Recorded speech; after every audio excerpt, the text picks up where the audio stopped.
बिस्मिल्लाहिर्रहमानिर्रहीम अस्सलामुअलैकुम वरहमतुल्लाहि वबरकातुहू। ख़वातीन व हज़रात, आपको हमारे चैनल कुरानी वज़ाइफ़ में खुश आमदीद। मेरे बहनों और भाइयों, आज हम आपको ऐसी 5 गलतियों के बारे में बताएंगे। अगर आप ये 5 गलतियाँ कर रहे हैं या जिन्होंने की हुई हैं तो यकीन मानिए कभी भी उनके पास पैसा रिस्क जो है वो नहीं आएगा। वो हमेशा पैसे और रिस्क के हवाले से परेशान ही नज़र आएंगे। तो ये 5 गलतियां जो हैं इनको आप लाजमी सुन लें, इनसे इज्तनाब कीजिएगा। यकीन मानिए आपकी जो ज़िंदगी है वो इंशाअल्लाह ताला बदल जाएगी। अगर आप ये 5 गलतियां करते हैं तो आपके हाथों में दौलत आएगी और ऐसे पानी की तरह बह जाएगी, ऐसे चले जाएगी कि आपको पता भी नहीं चलेगा कि वो पैसा कैसे जो है वो खर्च हो गया है। हमारे प्यारे आका हजूर नबी पाक सल्लल्लाहु अलैहि वसल्लम को हमेशा यही फ़िक्र लगी रहती थी कि मेरी पूरी उम्मत जो है वो किसी तरह जन्नत में चली जाए। लेकिन अफसोस के साथ ये कहना पड़ रहा है कि हमें आज सिर्फ दुनिया की ही फ़िक्र है, हमें आखिरत की कोई फ़िक्र नहीं है।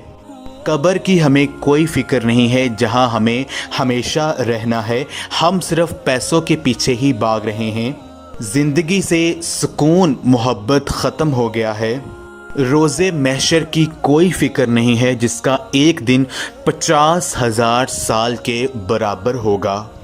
ख़वातीन व हज़रात, दुनिया में हर अमीर और गरीब कुदरत के कानून के तहत दुखों, परेशानियों और गमों में किसी न किसी सूरत में जो है वो फंसा हुआ है। लेकिन वो शख्स खुशकिस्मत है जो इन गमों और परेशानियों में सब्र व तहम्मुल का मुज़ाहरा करके अल्लाह तबारक व तआला की रज़ा और खुशनुदी जो है वो हासिल कर लेता है।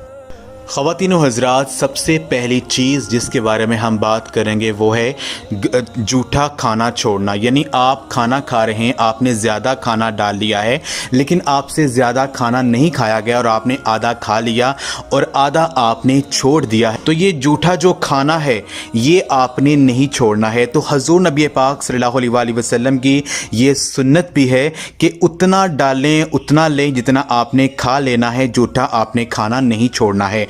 तो ये अगर आप ये काम करते हैं तो ये भी बेबरकती की एक बहुत बड़ी निशानी है। दूसरी बात जो हम जिसके बारे में बात करेंगे वो ये है कि घर में जो जूते वगैरह आप पहनते हैं वो आप घर में इधर उधर किसी भी जगह जो है वो आप फेंक देते हैं, उनको एक सही जगह पर आप नहीं रखते हैं। यानी घर में जो जूते हैं वो कहीं उल्टे सीधे पड़े हुए हैं।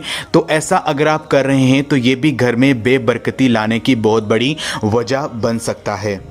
अपने घर में पड़े हुए जो जूते हैं उनको एक तरतीब के साथ रखें।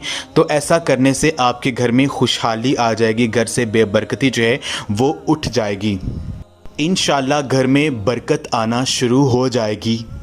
दूध का उबल कर नीचे गिरना ये भी एक बेबरकती की बहुत बड़ी वजह है।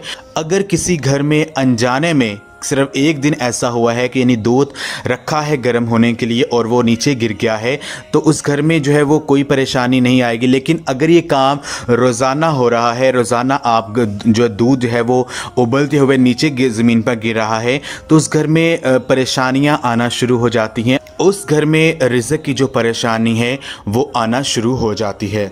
अपने घर में हमेशा प्यार और मोहब्बत जो है वो बनाए रखें। जिस घर में सुबह उठते साथ ही लड़ाई झगड़ा शुरू हो जाता है उस घर में जो है वो रिज़्क़ नहीं आता है, उस घर में रहमत के फरिश्ते नहीं आते हैं और उस घर में परेशानियां जो है वो अपना बसेरा डाल लेती हैं और कभी भी उस घर में खुशहाली जो है वो नहीं आती है। आप अपने घर में जो है कुत्ता वगैरह जो है उसको ना रखें, क्योंकि जिस घर में कुत्ता वगैरह रखा जाता है उस घर में रहमत के फरिश्ते नहीं आते हैं, उस घर में जो है वो परेशानियां ही आती हैं, उस घर में रिज़्क़ में कमी रहती है। तो कोशिश करें कि घर में जो कुत्ता वगैरह है इसको आप ना रखें, क्योंकि जो कुत्ता है वो घर में अल्लाह तबारक व तआला की रहमतों को रोक देता है। اور گھر میں واشروم کو صاف نہ رکھنے سے بھی گھر میں برکت نہیں آتی ہے۔ اگر آپ نہانے کے بعد ایسے ہی باہر نکل آتے ہیں، واشروم کو گندا چھوڑ دیتے ہیں، تو ایسا کرنے سے بھی گھر میں بے برکتی آتی ہے، گھر میں پریشانیاں آتی ہیں۔ تو ہمیشہ جو ہے وہ کوشش کریں کہ جتنی جلدی ہو سکے اپنے واشروم کو صاف رکھیں، اور جب بھی نہا کے باہر آئیں تو واشروم کو صاف کر کے ہی باہر آئیں۔ تو اگر آپ یہ عمل کرتے ہیں تو آپ کے گھر میں پریشانیاں نہیں آئیں گی، رزق میں اضافہ ہوگا، اللہ پاک آپ کے مال دولت میں بے تحاشا اضافہ جو ہے وہ کر دیں گے۔ خواتین و حضرات، یہ بہت ہی اہم غلطیاں ہیں جنہیں ہمیں پتہ ہونے کے باوجود بھی ہم انہیں اگنور کر دیتے ہیں، اور پھر ہم کہتے ہیں کہ ہمارے رزق میں برکت نہیں ہے، ہمارے پاس پیسہ کیوں نہیں آ رہا ہے، ہم کیوں دن بدن پریشان ہو رہے ہیں۔ تو ان غلطیوں سے اجتناب کیجئے، انشاءاللہ تعالی آپ کی جو زندگی ہے وہ خوشیوں سے بھر جائے گی۔ یہ خاص عمل جو ہے آپ خود بھی کریں، اس ویڈیو کو لازمی شیئر بھی کریں۔ جزاک اللہ۔